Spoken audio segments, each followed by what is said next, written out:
चांगला विषय घेऊन आलोय, पण सगळ्यात पहिले मुस्लिम बांधवांसाठी माझ्याकडून ईदच्या खूप खूप खूप शुभेच्छा. आज जो विषय घेऊन आलोय तो माझा स्वतःचा आहे, पर्सनल आहे. त्यासाठी मला बोलायचं होतं. जे माझ्या आयुष्यात झालंय ते मी माझ्या हातानेच करून घेतले. त्याचा त्रास माझ्या घरातल्यांना आणि माझ्या बायकोला आज होतोय.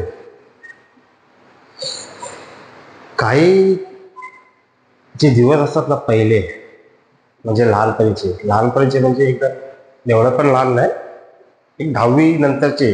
म्हणजे तेव्हा तर सगळ्यांना अक्कल असतेच, आपण काय करतो काय. त्या वयात म्हणजे माणूस कसं आलं असतं, जसं ते बोलतात ना प्रेम आलं असतं, तसं माणसाचं वय जसं वाढत जातं ना, तेव्हा ते कळतं की आपण काय करतो ते काय नाही.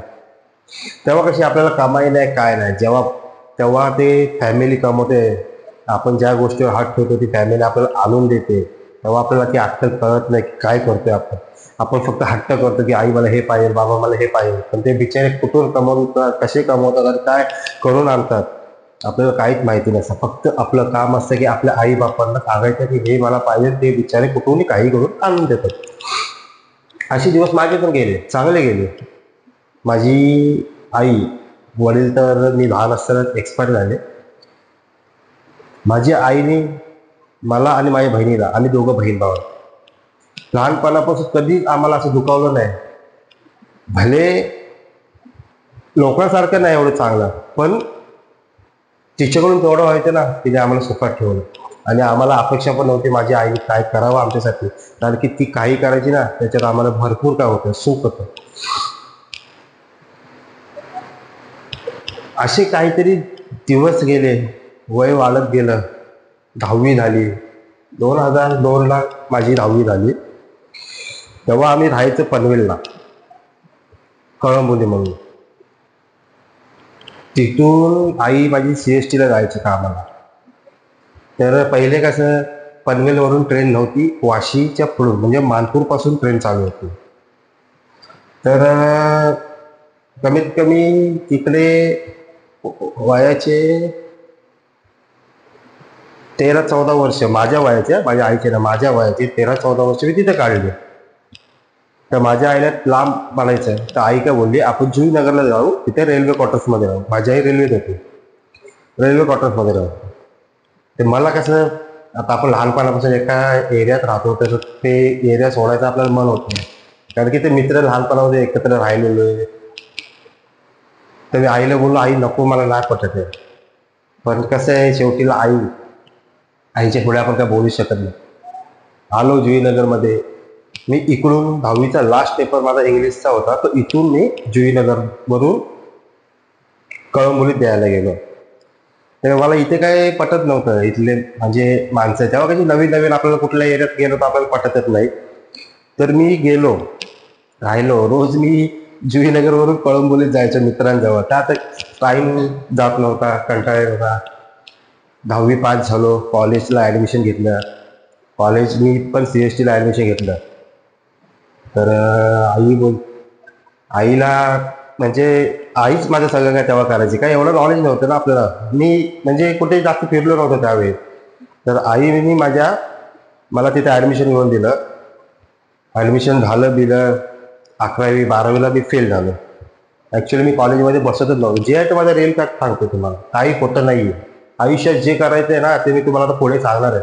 फक्त हा व्हिडिओ लास्टपर्यंत बघा. त्यावेळी कसं आईने ॲडमिशन करून दिलं. आई कामात बिझी, पाठीमागे कोण बघणार नव्हतं. मी मस्त मजा करायचो, कॉलेजला जायचो मित्रांबरोबर, नरिमन पॉईंटला जाऊन बसायचो. त्यावेळी ते डोक्यात नव्हते की आपण काय करतोय आयुष्यात, आपल्याला पुढं काय करायचं. झाले 2 वर्ष गेले, 12वीचा रिझल्ट आला, फेल झालो.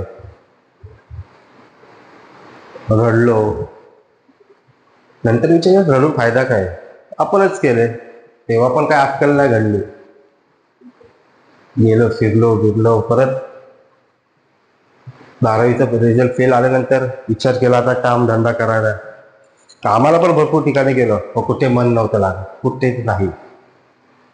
एक दिवस जायचं, लगेच दुसऱ्या दिवशी सोडून टाकत होता. ती सवयच नव्हती ना आपल्याला कामाची. मग बोललो धंदा करूया, बिझनेस करूया. स्टार्टअप काहीतरी होईल आपलं. कसलं काय, पहिला रिअल इस्टेट खोललं, काहीच नाही, लॉस. मोबाईलचं दुकान खोललं, लॉस. मग विचार करा, गाडी घेऊया आपण, टुरिस्टचा धंदा चालू करूया, लॉस. ह्याच्यामुळं माझ्या आईला मी खड्ड्यात घातलं. ते तर झालं. माझा स्वभाव असा होता की मला राग पटकन यायचा. लोक काही मला बोलले ना तर मी पटकन, म्हणजे त्यांना बोलायच्या पहिलं माझा हात उचलायला. ही माझी सगळी घाण सवय होती. त्याच्यामुळे मी जेलमध्ये पण जाऊ लागलो. त्या गोष्टीमुळे सर्वात मोठी गोष्ट ही माझ्या आयुष्यातली एक, की माझ्यामुळे माझ्या आईला लय त्रास झालेला. ही गोष्ट मला तुम्हाला सांगायची होती की जे आईबाप बोलतात ना मुलांसाठी, ते सगळं खरं असतं. कारण की त्यांच्याच ठिकाणी अजून कोण नसतं. तुमच्या अडचणीत तुमचा मित्र येत नाही, नातेवाईक येत नाही, कोण येत नाही. जो कोण माणूस पहिला समोर येतो ना उभा, तो आई आणि बाप. ह्या दोन व्यक्ती अशा आहेत त्या कधीच कोणाला आपल्या पोरापर्यंत पोहोचून देत नाही. किती काय असू द्या, ते बिचारे कुठूनही काय करून पोरांसाठी ती वाट जी असते ना ती मोकळी करून देतात. मी आतमध्ये गेलो, 2 दिवस आत होतो. माझी आई जेव्हा फर्स्ट टाइम पोलीस स्टेशनमध्ये पायरी चढली ना, मला भेटायला आली, माझ्या डोळ्यात पाणी आले की आपण काय केलंय. आता माऊलीने आपल्याला काय कमी नाही करून दिलं. ज्या गोष्टीवर मी जी गाडी पाहिजे ती मला घेऊन दिली.